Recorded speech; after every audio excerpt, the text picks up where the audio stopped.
تحية للشعب الجزائري العظيم،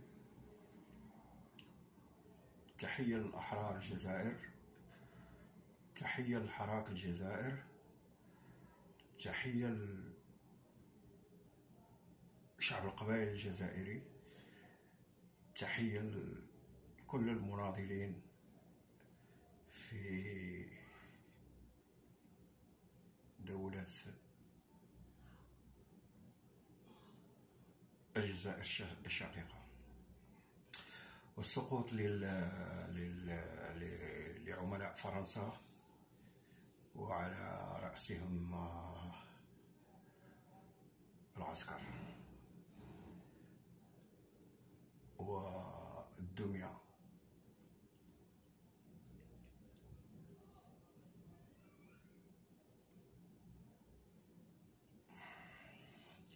تحية للأحرار الشعب المغربي،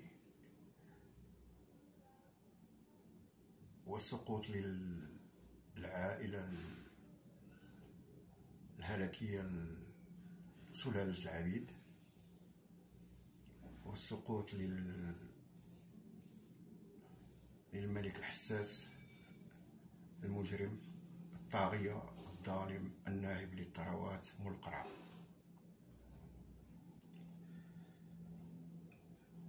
هاد الأيام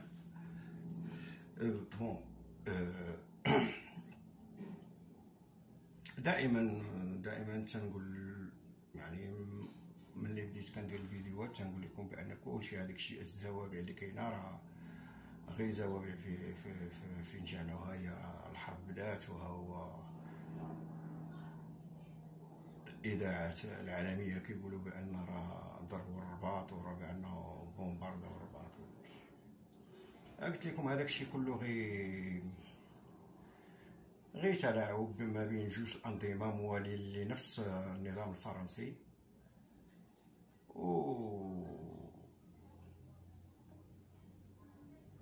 وهذاك الشيء كامل اللي كيديروا راه غير تمثيليه باش يأجلوا، باش يأخروا خروج المستعمر الفرنسي وأذنابه، وعلى رأسهم العائلة الهلكية وجنرالات العسكر.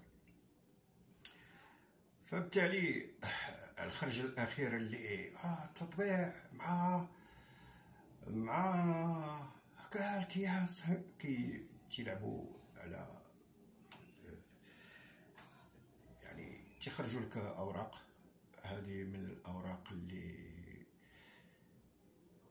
حتى هي باش يلعبوا على عامل الزمن، جو سور لوزور دو طون، باش يأخروا الثورة، والثورة قادمة لا محالة، حتى إنشاء أول جمهورية عربية، جمهورية ديمقراطية لشمال إفريقيا. بطبيعة الحال ليست عربية وليست عندها ديمقراطية، راه كتحفظ الهوية ديال جميع مكونات الشعب، سواء كانوا عرب أو أمازيغ أو جنسي بابوا. فبالتالي احنا ما خصناش نسقطوا في الفخ، لأن هذاك غير مناورة من مناورات النظام الهلكي والنظام ديال الكبرانات، والهدف منه هو خلق انقسام داخل الشعوب باش يسهل عليهم السيطرة عليهم. لأن العلاقة هاد الهلكية، وعارفة النظام الجزائري مع إسرائيل قبل ما كانت أكثر من تطبيع قبل من دابا. فبالتالي هذه فرصة للنظام الجزائري باش يخلق واحد انقسام داخل الشعب الجزائري، انقسام داخل الشعب الجزائري، حيث هما عارفين ان شكون هما العلويين وشنو اصلهم، وتعرفوا، وحتى بالمنطق دابا الدميه اللي حاطاها فرنسا اللي ولات كتحكم في الجزائر دابا، الخطاب ديالو شتي كي داير الخطاب، ولا بغى يضحك على الشعب الجزائري. راه حنا وهاد العسكر اللي كاينين دابا، وليد الحراك المبارك، يعني ما بقاش هو من السيستم القديم، من الحرس القديم، لا، ولا ما كيعتبر نفسه بان الحراك اللي حطو. هذا اسلوب من الاساليب الجديده اللي اصبحت في العالم، وهي انه هو عمليه استحمار الشعوب. يعني كيستحمرك، تضحك عليك، يعني عارفك بانك عارفو تيكذب، ولكن هو عارفك بانه عايق به، وبورطون تيكذب عليك، كيقول هذاك الكلام. وبطبيعه الحال غيلعبوا ورقه التطبيع. ورقه التطبيع هي المشكل مع المغرب. الا كانت هي المشكل مع المغرب، علاش ما عندكمش مشكل مع الدول الاخرى ديال العرب اللي طبعت مع اسرائيل، كتعاملوا معها وكلشي؟ اذا المشكل ماشي هو التطبيع، المشكل شيء اخر. وحنا غادي نهضروا بالمنطق. يلا سيدي، سيبوزون كو نتوما فعلا عندكم عداوه مع النظام المغربي، النظام الجزائري عنده عداوه مع النظام. كيفاش انت كتستعرض العضلات ديالك وروسيا حنا حليف ديال روسيا وقوه ضاربه، وعندنا ما نعرف شنو داكشي الاس 400 ولا الاس 500، وعندنا ديك الغواصات، وكتستعرضوا العضلات ديالكم، وهو ما بغيتوش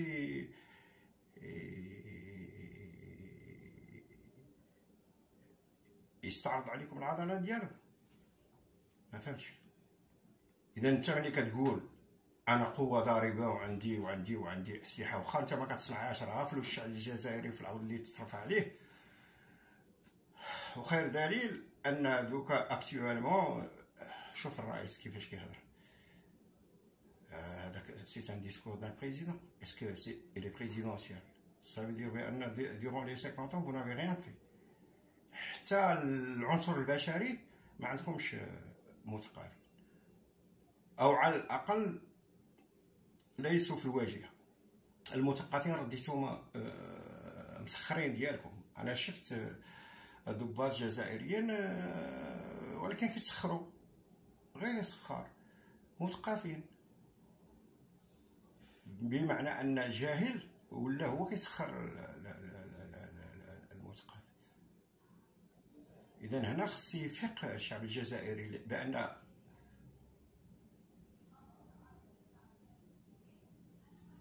النظام الجزائري ولا كيستعمل اسلوب ديال داك سميتها لا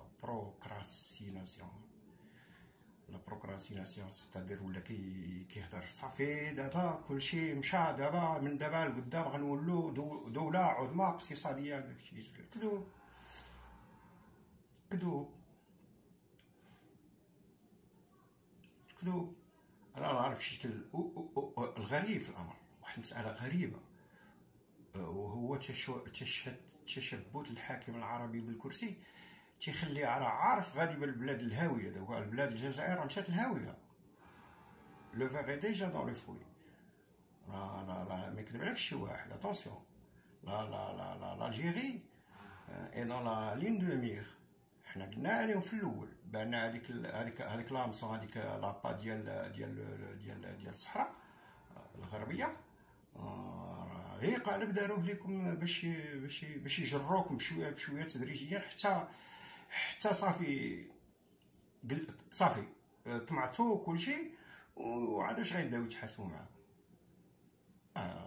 هذاك الصحراء الغربيه سي اون كريز اللي هما حاطينها باش ما تحلش، ما بغيناش تحل.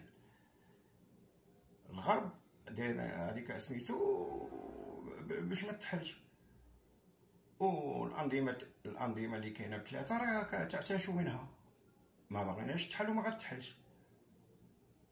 وقلنا لكم بان الهدف منها هي غيجروكم تدريجيا، وفعلا بقيتوا جايين حتى وصلتوا حاليا صافي. دوكا كي دخلت لك اسرائيل راه غير الواجهه، كي دخلت لك امريكان والغرب صافي ديال راه تري بيانتو لاجيري غتكون فيها واحد سميتو، غتكون فيها واحد غيديروا فيها الحرب، نقسموها العلويين باغي الجزائر الخير، كيبغوا الجزائر، كيبغوا الشعب الجزائري، كيبغوا الشعب المغربي باغي ليه الخير، كيبغوا شمال افريقيا. والعملاء راه اللي قالوا لهم لي باترون ديالهم ديروا يديروا. وانتوما كنتو مثلا فريمون كتحبوا الجزائر وكتحبوا الشعب الجزائري. انا فاش مشيت في 2005 لقيتكم كترعدوا، المسؤولين لقيتهم كيترعدوا كيما نتوما كيما ليبيا. القذافي لقيتو كترعدوا تقولوا بان امريكان غتجي غضربنا، قلتوها وطمأنتكم، قلت لكم لا انتوما شعب عظيم وانتوما كذا. قلتوا لي حنا ضربوا العراق ومن بعد غيدوزوا السودان وليبيا والجزائر، كاع دول اللي تعتبر من دول الممانعه. دابا هذيك الساعه ملي انت خايف من واحد ان الغرب غيجي يدخل لك، كون شعبك، قري شعبك، وكل شعبك، درب شعبك، صنع صوب اسلحه. ما درتو حتى بحال كون درتوها بحال كوريا الشماليه، حتى نتوما درتو سلاح غادي يديروا عشرة. لا حقا نشرو من عند كنشرو السلاح، وهذاك السلاح راه تيليكوموندي تيليغيدي. روسيا لا قالت لامريكان من غدا متبقاش تجبدي على فمك الجزائر، صايتي رجع. خصك تكون انسان يكون يقرا التاريخ ويقرا الاحداث. روسيا راه مع امريكان من القضيه ديال هذيك كورسك، هذيك الغواصه اللي مات فيها 104 من الروس الخبراء في المجال سميتو. صافي ضربتها الامريكان وعطاتهم 10 مليار، لان كانت غتبيع سميتو، هداتهم قالت لهم غنبيع للصين، والصين كون خدات هذيك الغواصه كون ولات القوه البحريه ديالها تعادل القوه الغربيه. ضربتها وعطاتهم 10 مليار وقالت لهم صافي ها نتوما يلا سيروا سيدي، ها العالم امامكم، فين ما بانت لكم شي جوقه دخلوا ليها، كما نتوما كما تركيا كما فرنسا، انا عطيكم لو فوفير. ولكن راكم عملاء ديالي. كيفاه الجزائر ما تفرحش بان روسيا غتحميها من الامريكان؟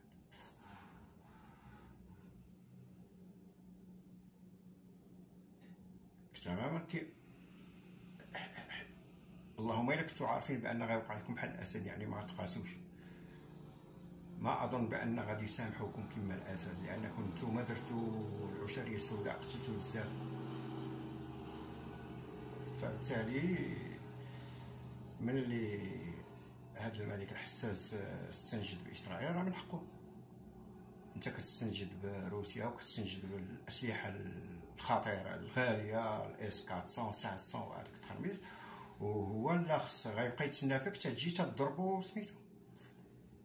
انا تنقول لك هاد الهضره لان الشعب كاينين واحد الناس من الشعب الجزائري ما واعيينش، ما عارفينش شنو الخطر اللي حطهم فيه النظام الجزائري. حنا راه مشينا اوني فيني. الا بغاو يقسمونا ولا ما يقسموناش ولا داكشي اللي غادي، الهدف الاساسي اللي هو انه الانسان في المغرب ارخص انسان في الكون، اوضع انسان في الكون، اخبث انسان في الكون، مابقاش كيشكل تهديد بالنسبه للغرب. فبالتالي ما زيد ناقص. اما الشعب الجزائري حيت باقي شاد، باقي فايق شويه وباقي كيقاوم، رغم ان المقاومه ديالو راه شتيها شنو كاين. ماشي امير ديزاد ولا سميتو ولا زيطوط هو اللي غيحرر، ولا مالك هو اللي غيحرر، لا، انتم اللي خصكم تحرروا راسكم.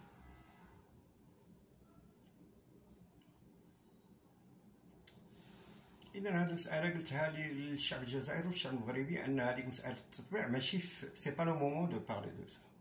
حنا عبيد، يعني تيقول لك لو برينسيبال اي توجور ليسونسيال اي توجور لو برينسيبال اي توجور ليسونسيال، يعني الاهم ثم الاهم.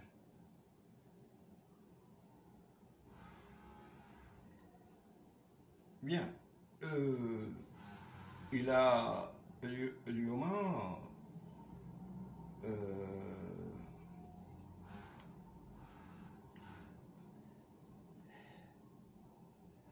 لازم نتكلموا على واحد الموضوع مهم، وهو ان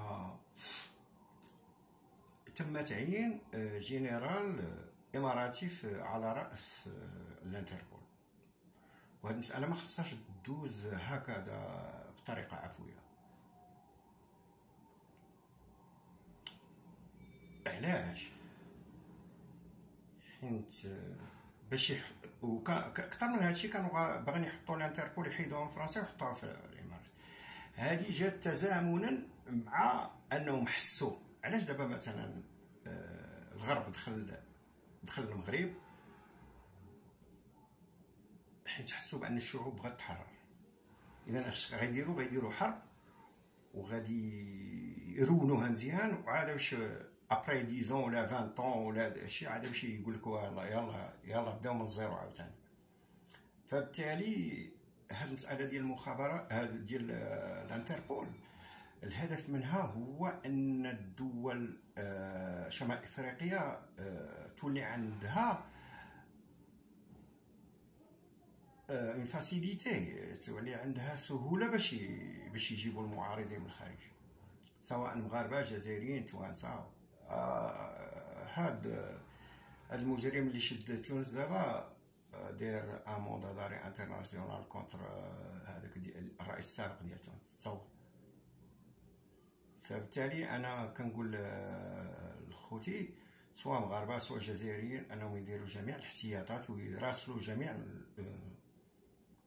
اللي عندهم الامكانيه، يراسلوا جميع المنظمات الدوليه والدول بان فوالا ها الهدف علاش حطوا جنرال مجرم كان جلاد في الامارات وحطوه على راس باش تولي القضيه سهله بالنسبه لهم. بحال غايقول لك هو انتم بيناتكم مع العرب، حنا ماشي شغل.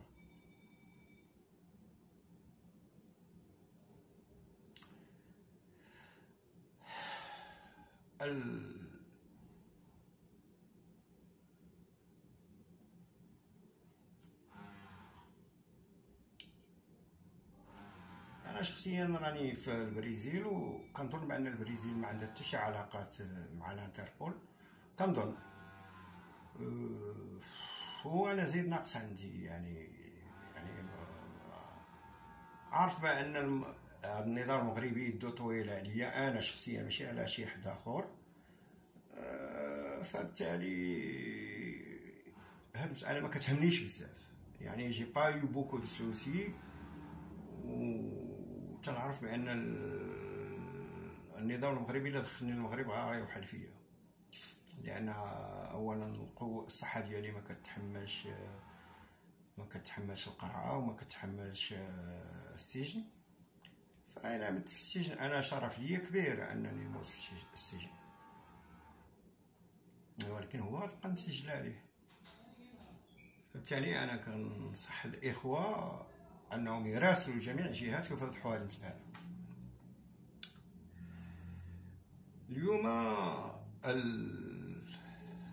هذاك ليكس اوفيسيي اللي في اسبانيا الى في اون فيديو، المخيزني هذاك المخصي اتصل بي قال لي علاش كدير دي كومونتير في القناه ديالي انا. تصور الخساسه والدناءه ديال هذا السيد. يعني انا الى دار ان كومونتير، انا ديجا جو ني با دادسونس، انا ما ادسونسيش القناه ديالي على قبل ديك الاغنيه اللي دايره لكم القوق في المعده ديالكم. هذيك قال لك الا ما حدك كتحطها ما ديرش ما تاخذش لادسونس. وانا هذيك هي الاغنيه بغيتها نبقى هذيك ديال الخربوشه. علاش؟ لان نتوما ما حامليناش. اكثر من هادشي انا ما عنديش الحق ندير لايف في يوتيوب، هي باش تعرف. وما عنديش الحق ندير لايف في لاشين ديالي برينسيبال ديال فيسبوك. والله ملي كنبغي ندير شي لايف ديريكت كيخرج لي واحد الكاري تيقول لي شي حاجه اللي خطيره جدا. هي باش تعرف راه يعني ملي قلتي ليه ما ديرش كومونتير شنو زدتي فيا وشنو نقصتي منه، ولا عالم الله اش قلتي للناس اخرين، ولا عالم الله اش كتقول فيا.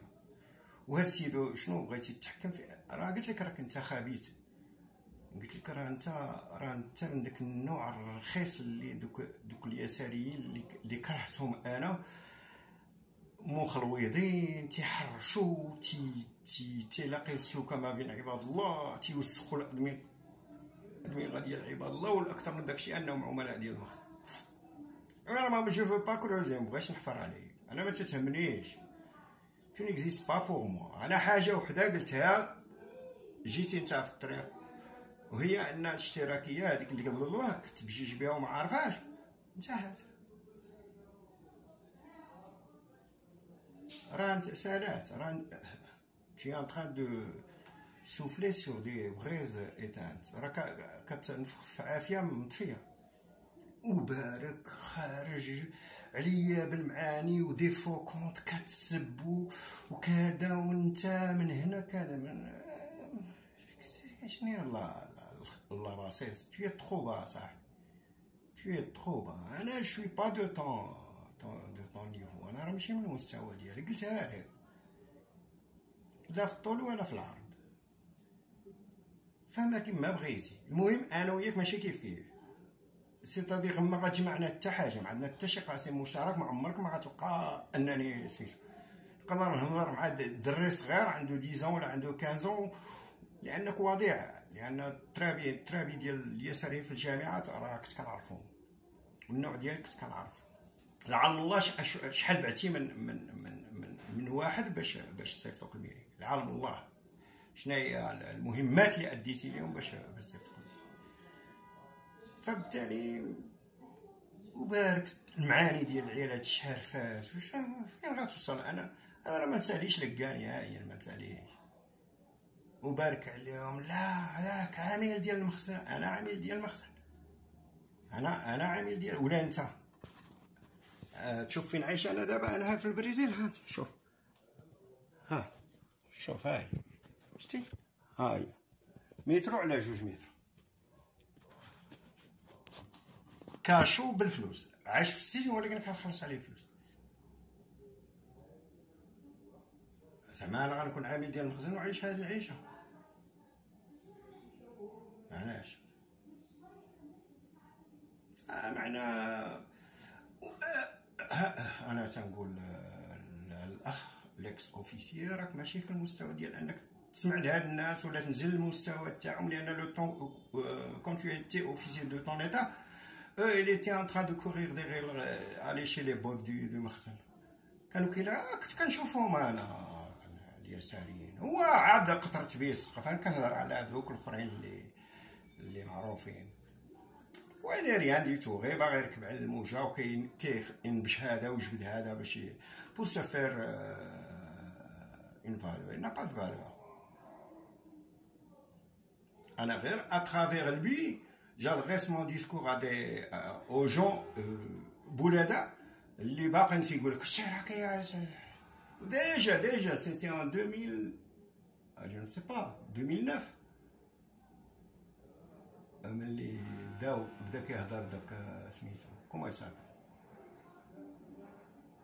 هذاك عمر، داك بارافريج بدا يهضر راه مع سيستوريك الكتله التاريخيه. قلت له شنو اش كتزمر؟ فبالتالي انا كون جو سوي ادريسي ا سو مسيو سي با باسكو لا اون امبورطونس بور موا، مي بلوتو باسكو كيهضر على شي حاجه ما عارفهاش. وقلت له على الناس اللي داروا دي ليفرو داكشي، و جو في شيرشي كالك شوز بور لو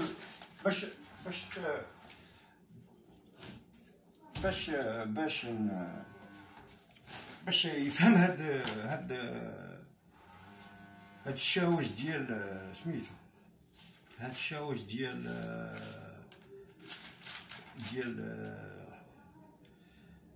النقابات، هاد الشاوج ديال النقابات، يفهم بان راه الناس كتهضر على دارت كتب وكلشي.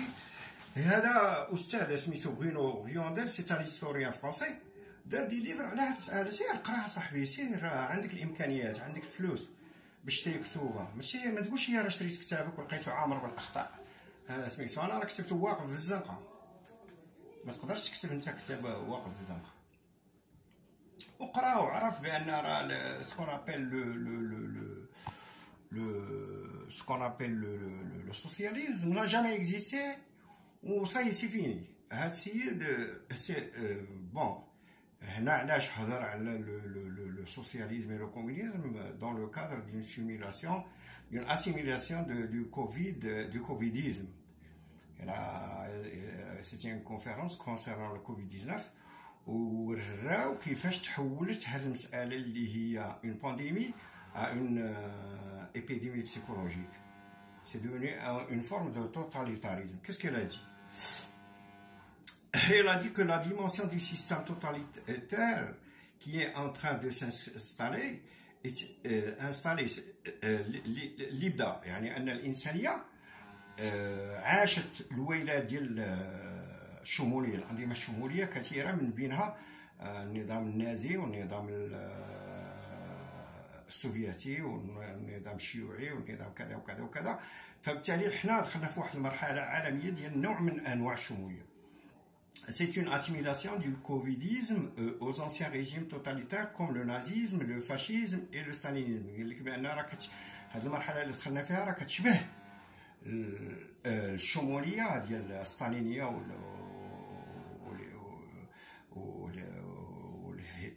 والهتلرية النازية والفاشية وداكشي، وهي l'oligarchisme.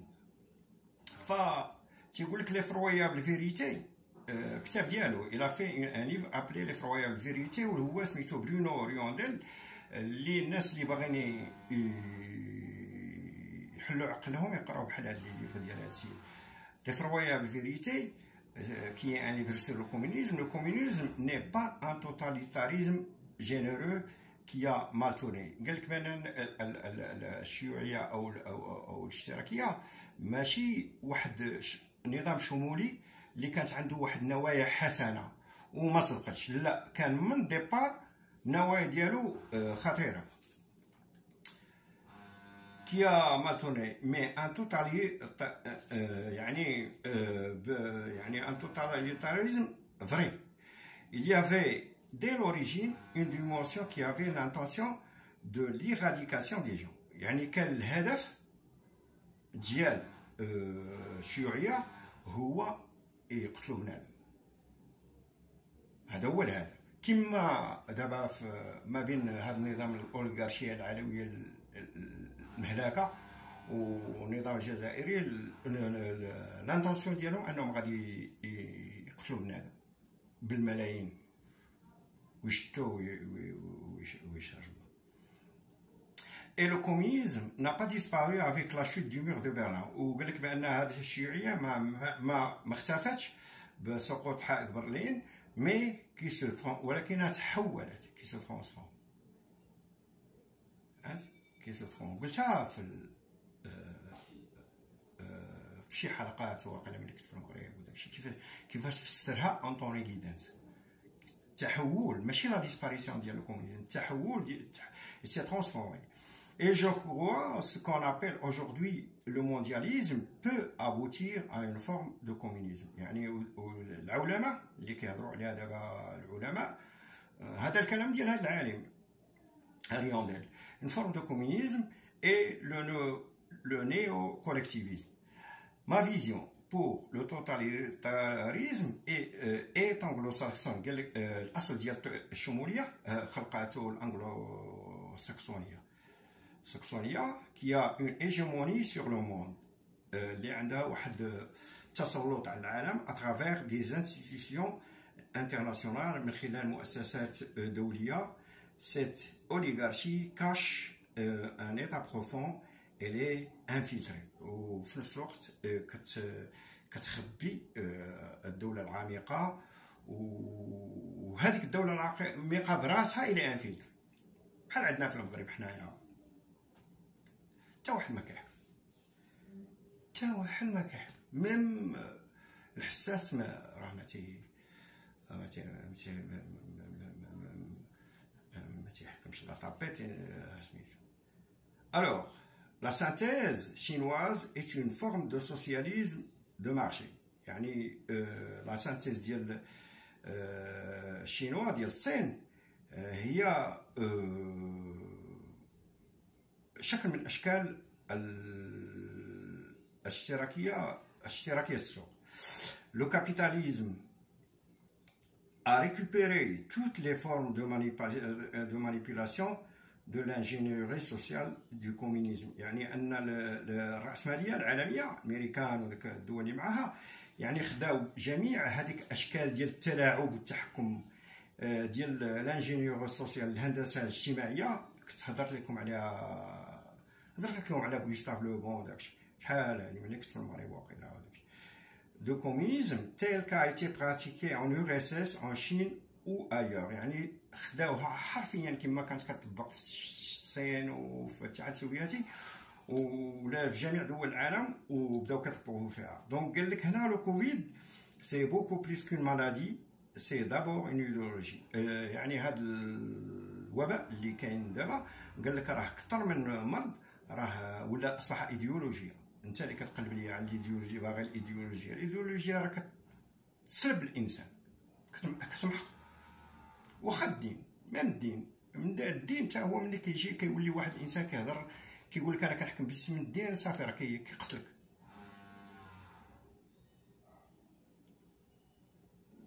On peut parler du covidisme. قال لك نقدروا هنا نهضروا على الكوفيديزم على شكل توتاليتاريزم، على شكل الامبرياليزم، على شكل الكومونيزم، على الستالينيزم. Comme on parle de fascisme et de communisme, qu'est-ce qu'on appelle le totalitarisme? ما وهنا غيقول لك شنو هو لو توتاليتاريزم، ما هي الشمول الأنظمة الشمولية. Dans le totalitarisme, il y a la notion de l'emprise totale. L'emprise, c'est-à-dire البانس، كلشي تحت شادو البانس.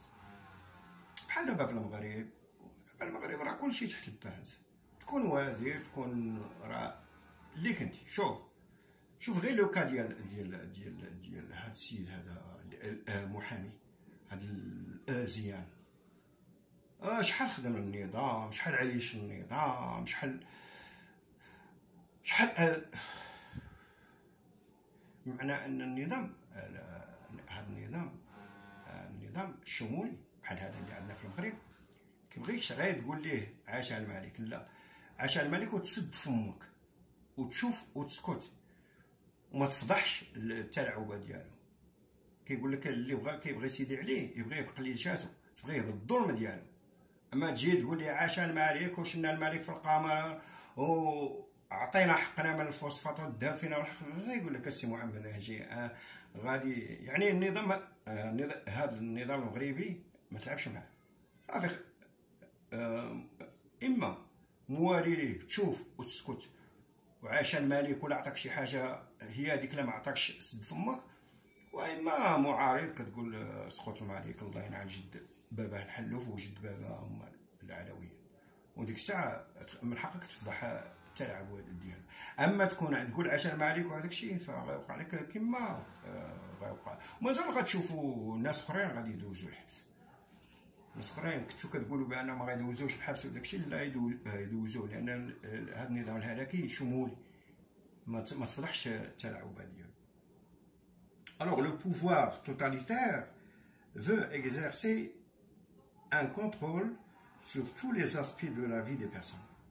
يعني انه الهدف ديال النظام الشمولي هو انه كيحكم بقبضه حديديه جميع نواحي الحياه ديال الانسان، ماشي المجتمع، الانسان.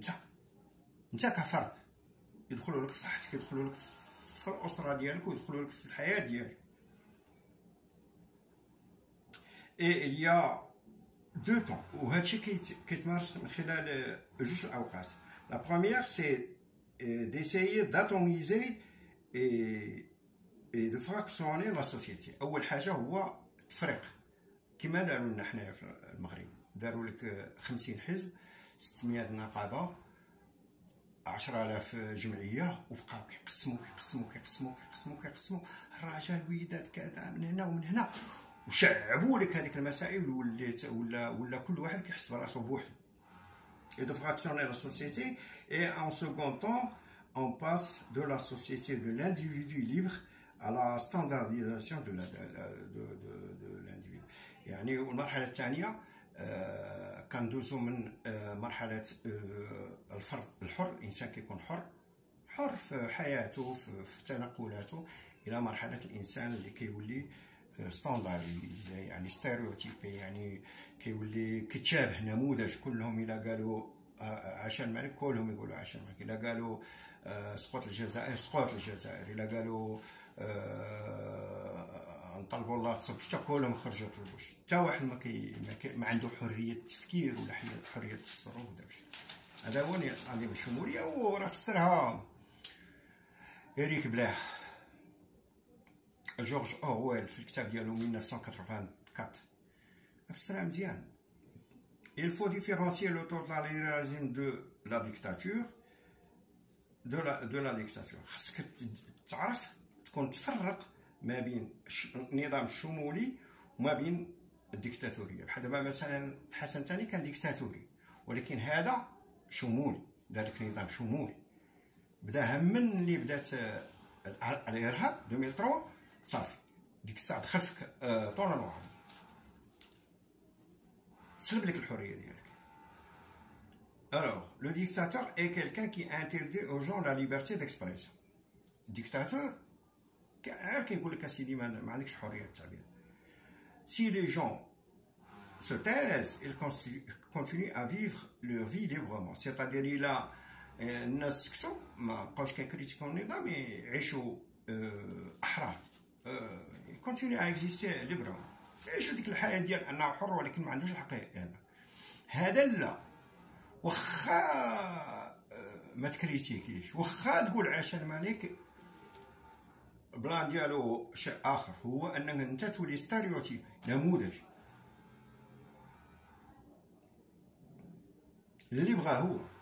alors que le totalitarisme c'est autre chose. il y a une différence de projet، يعني ما بين كاين اختلاف في المشروع، في المشاريع. le dictateur son projet c'est de maintenir le pouvoir du groupe dominant. يعني ان الديكتاتور الهدف ديالو، المشروع ديالو هو الحفاظ على الكرسي وعلى السلطه ديال هذاك الجماعه الحاكمه. alors que dans le totalitarisme il y a un objectif qu'on peut qualifier d'anthropologique et même de démiurgique. اما الشمولي كاين واحد الهدف اللي نقدروا نكاليفيه بانه انثروبولوجيك. ما دخلك ماشي في لا بوليتيك ديالك، لا دخلك في الانثروبولوجي ديالك، نمط العيش ديالك، كيفاش كتعيش. et même de démiurgique، شيطاني الا بغيتي نقول، il est satanique. le pouvoir totalitaire veut créer un nouvel homme comme le nouvel homme de Nietzsche. يعني ان النظام الشمولي كيكون عنده هدف انه خلق انسان جديد، بحال داك هيماتروبيما، بحال لوم ديال l'homme supérieur ديال نيتشه quelque part. les nazis ont voulu créer ce nouvel homme racial. النازيون بغاو يخلقوا هذا الانسان الفوقي، يعني فوق لو سوبر هوم، عاقي اللي هو لاريان. كانوا كيعتبروا بان لاريان هو لا راس سوبيريور، احسن راس هو لا راس اريان، ولو كلشي تحت منها. وجاو حتى عند العرب وقال لك لا ديرني راس ابري لي كرابو سي لي زارب. Les communistes ont voulu créer un nouvel homme social. الشيوعيين بغاو يخلقوا انسان اجتماعي.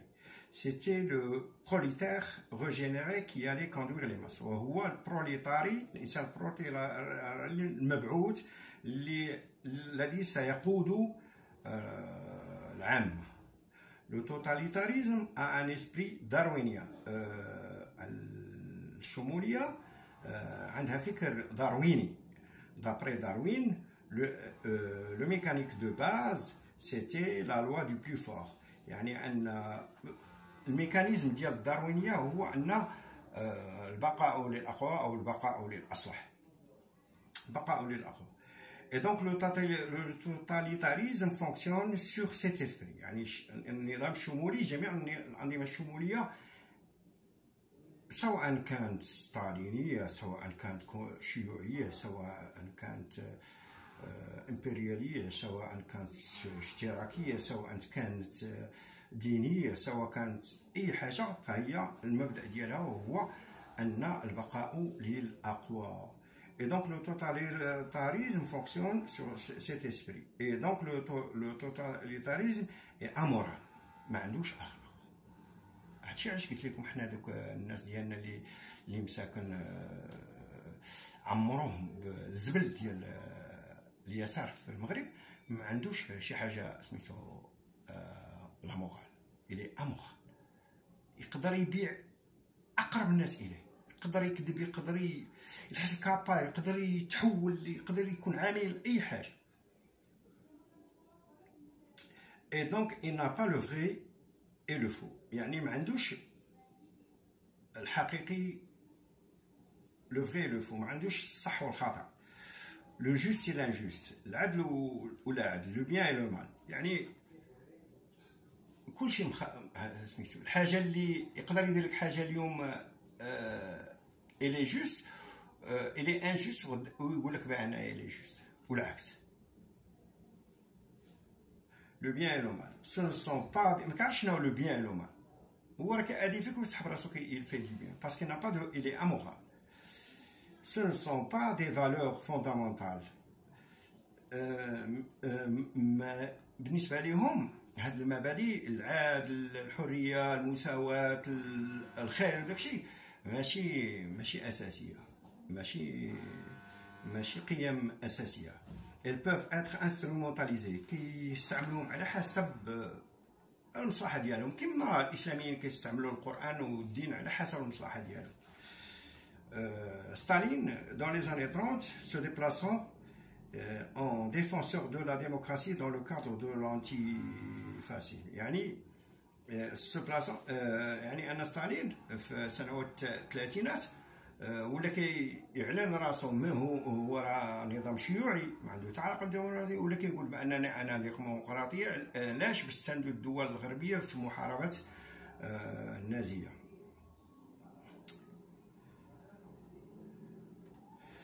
Non pas dans l'intérêt de la démocratie, le but était de fracturer le front des anticommunistes. هو الهدف ديالو هو انه يقسم الغرب، يعني لوكسيدون، الغرب، على الفاشيه ديال المانيا وديال ايطاليا. Dans l'aspect totalitaire, le sentiment de l'humanité s'efface. في الظاهره الشموليه الاحساس بالانسانيه كيتمحى، كتبقاش كما حنا دابا في المغرب ما بقيناش كنحسوا براسنا بشر. نحن لسنا بشر.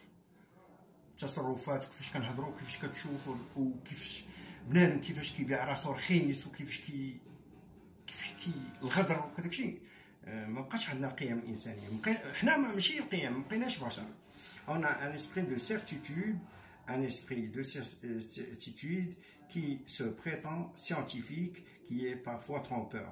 وهاد الأنظمة الشمولية كيولي عندها واحد الفكر يقيني، وهذا الفكر يقيني اللي كيتحر راسو بأنه سيانتيفيك، ولكن في غالب الأحيان كيكون غير مخادع. فهمتي؟ سورتو بحال دابا الاسلاميين كيقول لك العلم، الاشتراكيين كيقول لك النظريه العلميه الاشتراكيه، كل واحد كيتحب راسو هو من جهه العلم والمعرفه. c'est-à-dire on essaie de détenir la vérité scientifique، c'est-à-dire كيحاول ما امكن انه كيولي هو اللي كيملك الحقيقه المعرفيه العلميه، الحقيقه العلميه. le communisme se disait matérialisme scientifique. الشيوعيين ولا الشيوعيه كانت كتهضر على الماديه العلميه. Les nazis hiérarchisaient les races en prétendant que c'est une vision scientifique. النازيون ديال ألمانيا كانوا كيردوا المجتمع كله طبقي على حسب الجين، العرق، على حسب لا راس هيومان، على حسب العرق. وكيقول لك بان هذا الشيء راه علميا مثبته علميا. كان لو سيليكسيونمون ناتورال ديال داروين. En fait, le régime totalitaire n'est pas scientifique. في الحقيقة بأن النظام الشمولي ماشي scientifique. Il est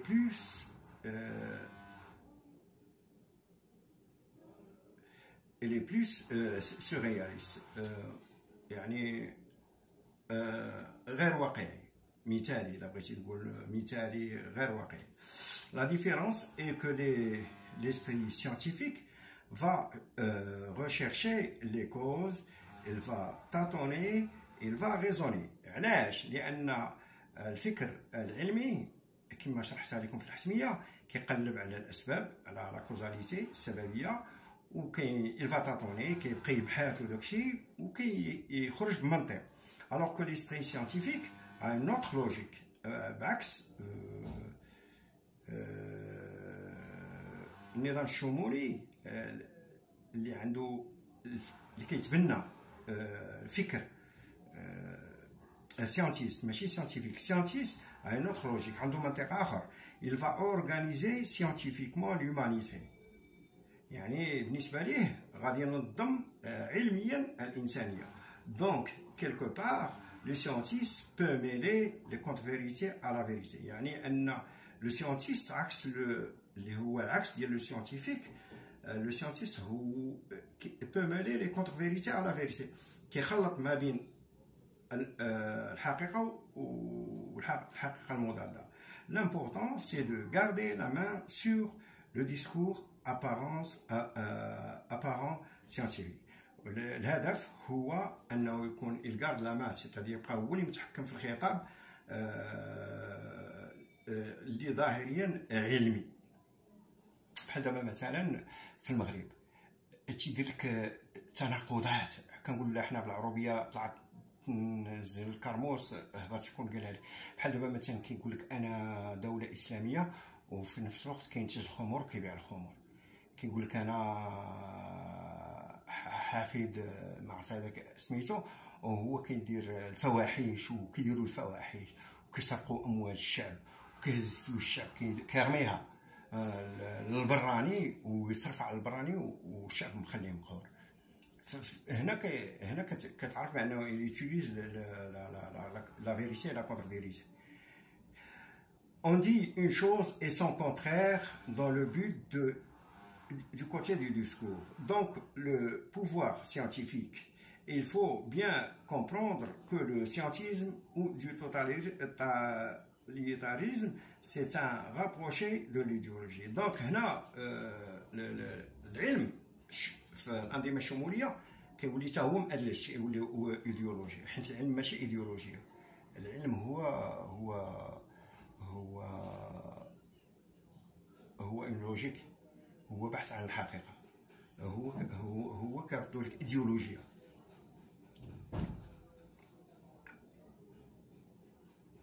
Et ce contrôle du discours scientifique, c'est le contrôle total de la société. يعني ملي كيتحكم لك في الخطاب العلمي كيولي يتحكم لك في لا سوسيتي. هنا علاش كندور في هذاك المخصي تنقول لي بان هذاك الاسلوب اللي كتستعملو راه دزناه في السبعينات وقاومناه، الاسلوب ديال لو بيريفراز. يبقى عليك ستالينيا لينيات الكولخوزات الخصوصات ستاخانوف كذا لينين ستالين داكشي ما خدامش. Ce n'est pas une vérité. Ça relève d'une tentative du totalitarisme historique qui a été imposé par le capitalisme lui-même.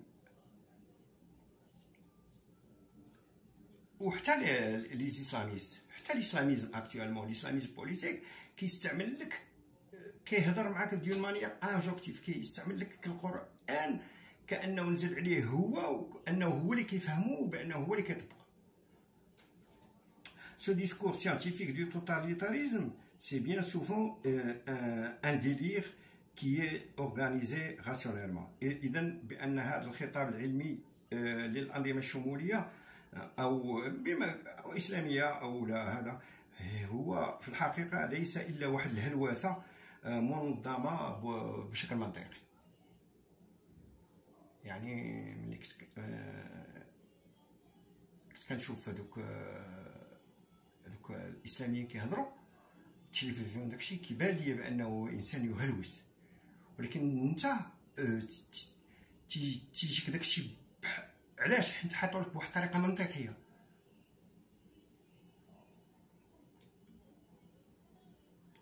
Et ce délire sert à construire un narratif qui sert à régler le pouvoir.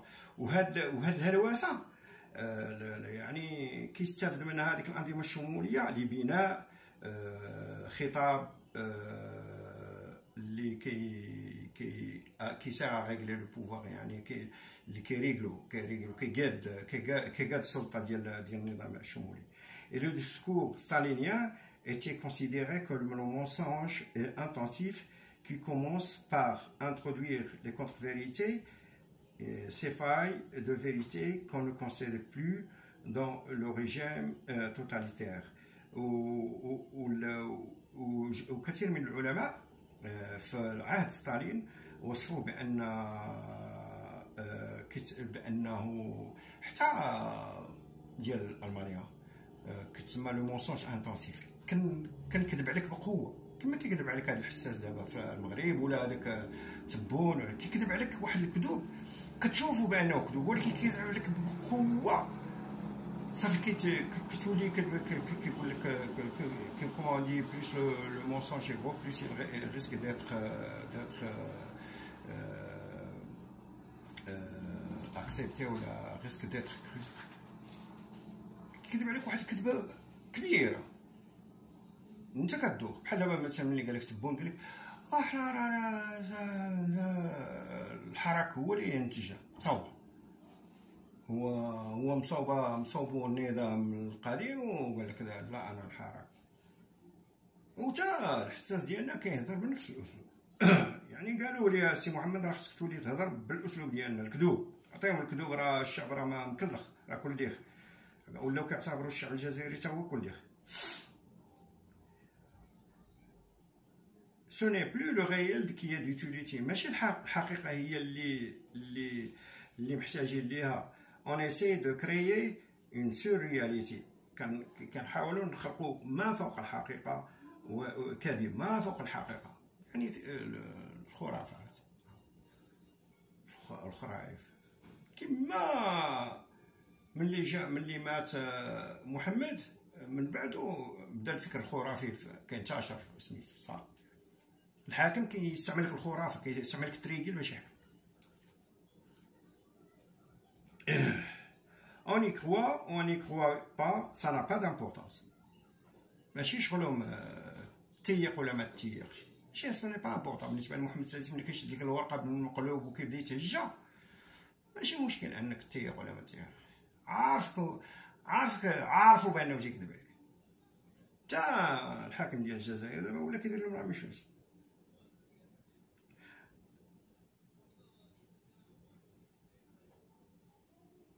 Le régime totalitaire nous demande de l'oublier. النظام الشمولي كيقول لك انساني، يعني ما تكريتيكينيش ما تفكرش فيا. Et si on ne l'oublie pas, eh bien le pouvoir totalitaire pour se préserver va jusqu'à néantiser le cause. يعني ان الى ما بغيتيش تميك عليه هذاك النظام الشمولي يمشي معك حتى انه il peut te néantiser، يحيدك من الوجود. Néantiser va jusqu'à rendre invisible dans la société.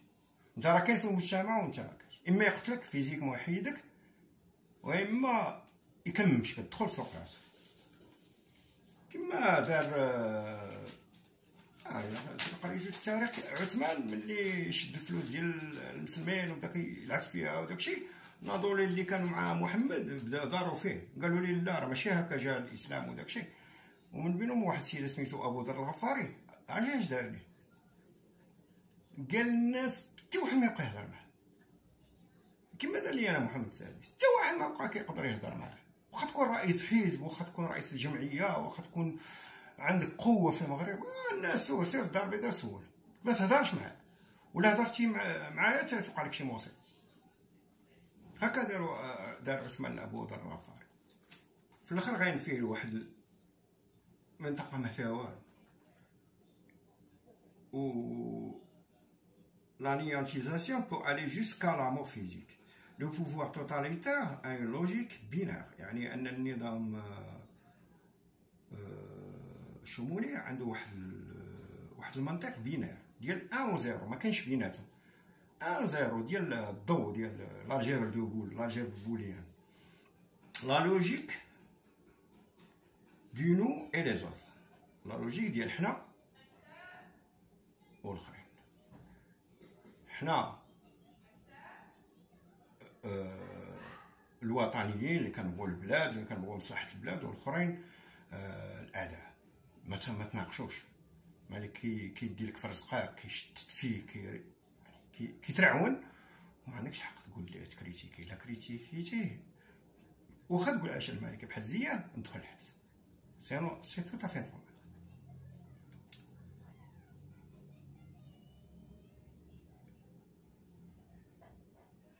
Celui qui détient le discours de la vérité et les autres sont ceux qui, par leur existence, sont en danger.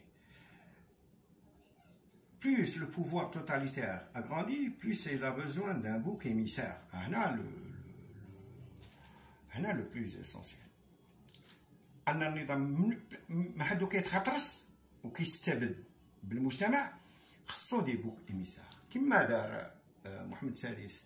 البريمي بوك إيميسار هو لي زيسلاميست، بقى خدام بهم، لاعب بهم، تيخلق ديك البوك إيميسار هو الكبش الفداء، أكباش الفداء تنسح فيهم الموس. لو كان الأكباش الفداء ديال لي بوك إيميسار ديالو هما الناس اللي من برا كيديروا فيديوهات ومعارضه وداكشي. لاعب بينا، راه لاعب بينا دابا، حنا راه ما دايرين والو، هي كنعبروا. ولكن في الجزائر دابا اللي كيتفرج في امير ديزاد ولا داك سميتو كيشدو، فهمتي كيفاش كنصنع لك لو بوك إيميسار sur lequel projeter tout le négatif، اللي كنمسحوا فيه كاع المساوئ ديال النظام. C'est une confrontation dialectique quelque part. هي راه في الحقيقة على حسب هذا غيونديل، راه هي في الحقيقة مواجهة ديالكتيكية. يعني النظام المغربي ما تيلعبش، يعني راه مستافد منا حنا دابا ملي كنديروا هادشي ديال الفيديو داكشي كيستافد. حنا رادنا، حنا هما الاعداء، وردنا انفان جو بار با دو مو، انا سميتو كنهضر على دوك الاخرين اللي كيهضر عليهم في الجرائد وفي هذا وكذا.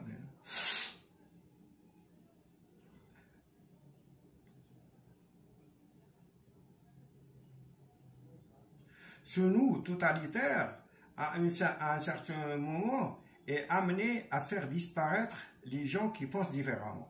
هاد نحن يعني الشمولية، هاد نحن ديال النظام الشمولي à un certain moment est amené à faire disparaître les gens qui diffèrent. من بعد كيولي يحاول انه يقضي على هذوك الناس اللي كيفكروا مختلفين عليه.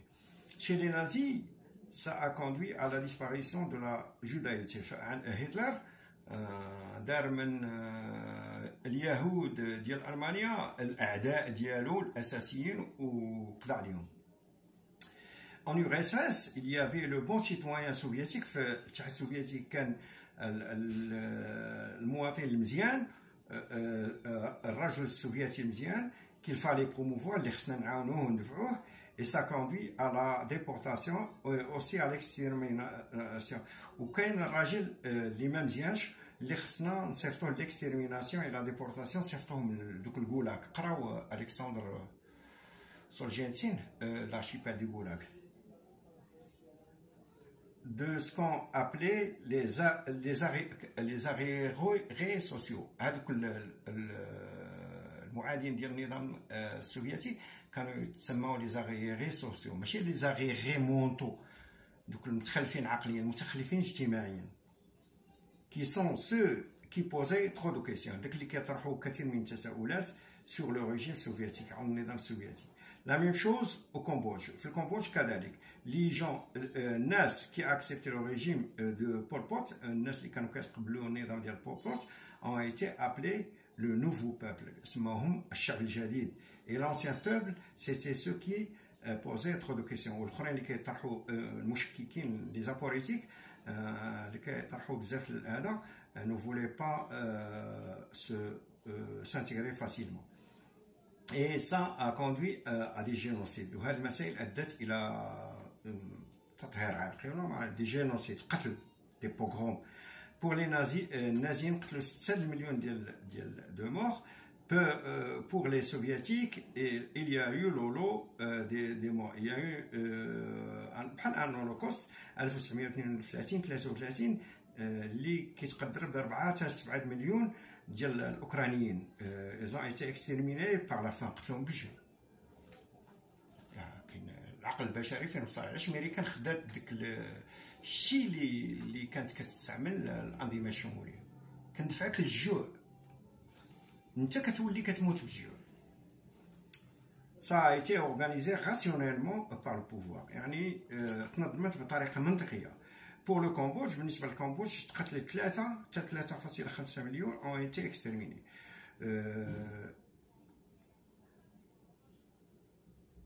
كاين جوج il y a deux remarques sur le totalitarisme. il faut bien comprendre que l'extermination du bouc émissaire est inévitable. يعني ان القضاء على كبش الفداء هي مساله حتميه. بحال حنا دابا هاد الناس اللي كيهضروا في المغرب، كلشي اللي تشد اللي ما تشدش اللي تقتل اللي كان سميتو، راه النظام هو اللي كينغزك باش تهضر، باش تكعى، باش تنرفع، باش تعبر، باش يقتل ناس اخرين. في طريقنا حنا ناس اخرين تيتقتلوا.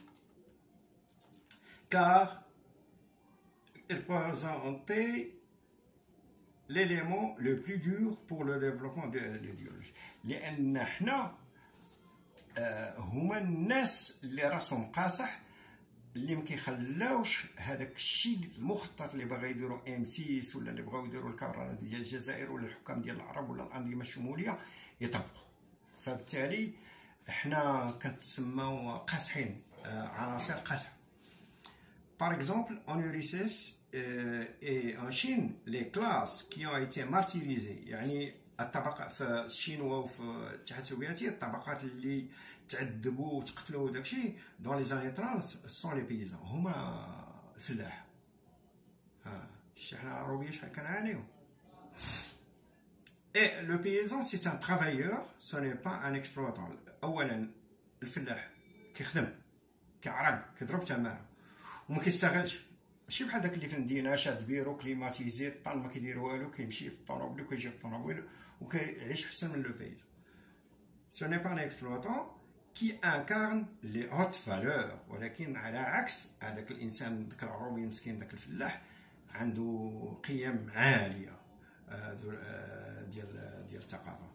Et le système totalitaire, pour s'imposer, doit éradiquer la culture ancienne. Alors النظام اللي كيبغي يفرض راسو خصو يقضي على الثقافه القديمه. Et pour ce, il doit éradiquer les classes sociales entières. ولذلك خصو يقضي على طبقات اجتماعيه كامله. C'est pour cela le communisme n'est pas une idéologie qui a mal tourné. ولذلك قال هذا العالم ريونديل كو الشيوعيه ني با ماشي هي ايديولوجيا كي مال تورني اللي ما صدقاش ما نجحش. ليغاديكاسيون دي كلاس ايتي كونتوني دون لو بروجي توتاليتير، يعني من ديبار عارفين بانه غيحطوا النظام وغيقضوا على ملايين ديال البشر. اونفان اش كنقول لكم انا، هذا الحساسه الطابيط راه غادي باغي يقتل واحد 10 مليون ديال المغاربه او يلفا لو فعل. Enfin, le totalitarisme est hiérarchisé en fonction du tropisme idéologique. أن هذه الأنظمة الشمولية فيها طبقية على حسب الانتماء الإيديولوجي. Il accorde à ces groupes des droits suivants la place. يعني ما كاينش العداله. الانظمه الشموليه ما كاينش عداله، بحال دابا عند محمد السادس ولا عند الكبران ديال العسكر ديال الجزائر ولا الانظمه العربيه ما كاينش مساواه. واخا تكون كتقول عاش الملك، دابا كاين اللي كيقول عاش الملك في المغرب وعنده التحضيري، وحسن من واحد كيقول حتى هو عاش الملك وعنده دكتوراه، وخاصك تقبلها. علاش؟ هذه هي لا كونتر فيريتي لا فيريتي. كندير لك ان كونتراست. En URSS, il y avait 3 classes. في الاتحاد السوفيتي كانت 3 طبقات. Au sommet, il y avait le nomenclature, كانت nomenclature qui sont les éléments du parti، هما دوك العناصر ديال الحزب الشيوعي، et qui avait beaucoup de privilèges، كانت عندهم كثير من الامتيازات. Il y a la classe soumise، وكانت الطبقة الخاضعة، الخدامة، داكشي التمارة، الحفارة. Et il y a les équés qui sont déportés au Goulag. وكاين المعارضين اللي مشاو للغولاغ وفيهم عباقرة، فيهم ناس بزاف. غولاغ دي مليون دو بيرسون كي نافي اوكان دروا، وما كان عندهم لا حقوق لا والو، كيلوحوهم في سيبيريا، كانت تسجن في سيبيريا، وعايشين في دي طودي، في ديك برارك وداكشي، ما عندهم ناس سخونه، داكشي كيموتوا، كيبقاو حتى كيموتوا. جيتي تريتي كوم دي اسكلاف، وكانوا يعاملون معامله العبيد. Et qui mouraient par centaines de mille et des millions dans les goulags. Donc le totalitarisme manipule le réel. إذا الأنظمة الشمولية كتلاعب بالحقيقة، بالواقع. Le réel a été toujours manipulable، والواقع كان دائما يتحكم فيه. سواء اليوم راه كاين لا بوبليسيتي، الإشهار، est une forme de manipulation. مي سي ترو سوفت، يعني راه شيء جميل انه كيتلاعبوا بك بالاشهار. اما الاخرين سو ني با فورسيمون لو بوفوار. لو توتاليتاريزم مانيبيولي دون سو كون ابيل لانجينيور سوسيال، كيتحكم في الهندسه الاجتماعيه، كما كيدير دابا هاد السالوبار اللي عندنا في المغرب ولا الكبرانه ديال الجزائر. Et l'ingénierie sociale a pour but de transformer scientifiquement la réalité par l'instrumentalisation des faits sociaux. يعني كنستعمل الأحداث، وكنتلاعب فيها باش نمارس الهندسة الاجتماعية. بحال دابا مثلا أي حاجة، أي ظاهرة، مثلا الظاهرة ديال المشرملين، الظاهرة ديال الكريساج، الظاهرة ديال البروستيتيسيون، الظاهرة ديال اي حاجه كيستعملنا النظام. قلت لكم هاد الحالات ديال التطبيع شكون استفد منه؟ النظام الهلاكي والنظام والكبرانه ديال الجزائر، وحنا داخلين معاهم لا التطبيع، وراه حنا عايشين اكثر من التطبيع، عايشين من التطبيع، التجهيل، التفقير، القمع. بقى لينا التطبيع، يطبع راه مطبعين اصلا، هما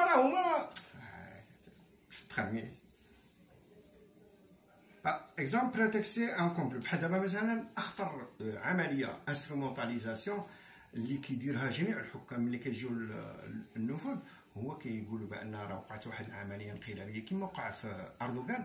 حطاتو امريكان ملي بغى باش يتقوى، اش غيدير؟ يقضي على دوك الناس اللي كان علمانيين، ضربوا باش يصوبوا البلاد وداكشي، جا هو من اللور حطاتو امريكان. لاش؟ باش يزيد يخلوض المنطقه، وبالخصوص يلعب بالاسلام، بالخصوص ياكل فلوس العرب. حيت الهدف ديال اردوغان حطاتو امريكان، لاش؟ باش ياكل يمص فلوس البلاد ديال العرب. اش دار؟ صوبوا ليه واحد الانقلاب، انقلاب وكذا، وبالتليفون، هو بالتليفون غادي يعلم الشعب السينما وداكشي. انا هضرت مع دي جينيرال اللي مساكن احنا جينيرال عندنا كاش تقاعد وعنده ابارتمون فيها 100 متر، هادشي اللي عندنا جينيرال، ولكن راه بناو بلاد. في الاخر داروا لهم هذاك القالب، دارتو لهم امريكان اتفق مع اردوغان. كيديروا لو كا دو لا تركي بور ميتر اون بلاس لي ريغل بوكو بلو دور، باش يزيدوا يزيروا.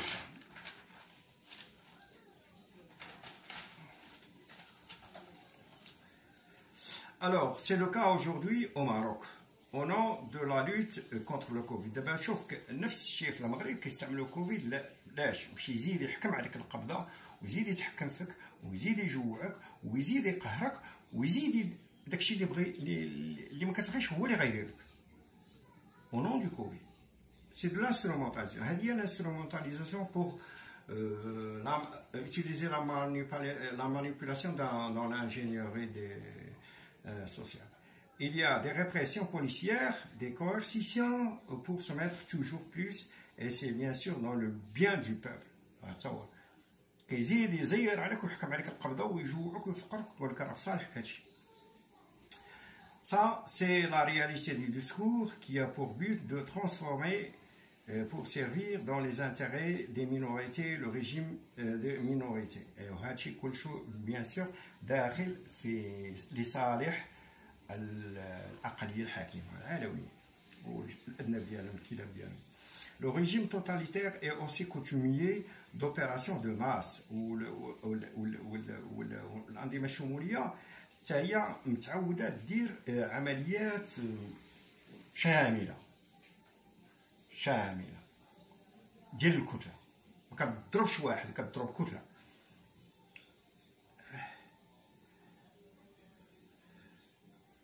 L'opération de masse pour transformer la société et la conduire à un stade de développement, donc tous les groupes sont mobilisés. وكيسوق المجتمع كامل باتجاه واحد المسألة، واحد العملية، واحد لوبيراسيون بحال لوبيراسيون اللي كان دار الحسن الثاني ديال المسيرة الخضراء. كلها غير سينما وافلام وهذاك الشيء راه متفقين عليه وغيديروها كيفاش وها كيفاش وها كيفاش وكيفاش، وحنا نوض فينا الروعه والكاميونات والمدرسه حتى واحد ما بقى يقرا، الخدمه حتى واحد ما بقى يخدم، الناس كتجري وكذا الكاميون تخمس. وهذا راه دار لك دابا بحال دابا اون اوبيراسيون دو ماس اللي دار مع الاساتذه استهدف بها رجال التعليم اللي دار معاهم الكونترا. Dans les années 30, en URSS, il y a eu l'industrialisation forcée. يعني أن ستالين قال لهم تصنيع صحيح. تصنيع يعني كل شيء تهضر تصنيع، باع، ضرب، قتل، سيف، القولة. La société est entrée dans une folie pour industrialiser le sel. يعني كل شيء ولا مسطي. Et en Chine, Mao Tse-tung a fait en Chine la révolution culturelle. Mao Tse-tung ديال الشينوا دار الثورة الثقافية. اللي كان في 66 واقيلا كي فولي إليميني لي كات فييغي، دار ثورة ثقافية باش يقضي على 4 الحوايج قدام. الأولى هي لي تراديسيون التقاليد، الثانية لي كوتيوم، الثالثة لي زابيتود، والرابعة لي زيد. ني تراديسيون ني كوتيوم ني زابيتود ني إيدي، لا أفكار لا عادات لا تقاليد لا عادات تحل. اذا ما بقيتيش انسان اش غتولي؟ انا سيدي كان نهار العيد الصغير كنفيق مع الصباح امي كدير لنا سانطار، اجي هو غيقول لك لا ما نديرش السانطار. مثلا انا عطيتك مثال. لوبجيكتيف سي دو كريي اون نوفيل سوسيتي سو لي نوفو روبير، يعني انا غيدير لك مجتمع جديد تحت روبير جديد. لي زوبيراسيون فيزي ا ريدوكي لي ماس، غيعاود يدير لك اعاده التربيه. اذا ملي قال لكم داك اخا نشوش غنعاود لكم التربيه، راه ما جاتش من الفراغ، حيت هو سمعها كان جالس مع اسيادو سمعها ولاحها، ويقدروا يعاقبوا عليه، كان من الممكن يعاقبوا. باغ اكزومبل يوتيليزي لي تكنيك دانجونكسيون كونتراديكتوار، من بينها استعمال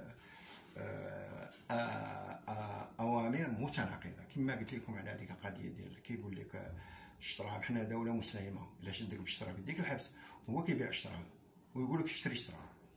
اكزومبل لا فونت دو l'alcool، l'article 35 de la constitution. par exemple l'article 35 ديال لا كونستيتيسيون ديالو ديال الدستور الممنوع كيقول لك بان اي مواطن مغربي خاص تكون عنده دار، وفي الاخر كيمصلك الدم ديالك وكيلوحك في الزنقه، الناس كيلوحها في الزنقه.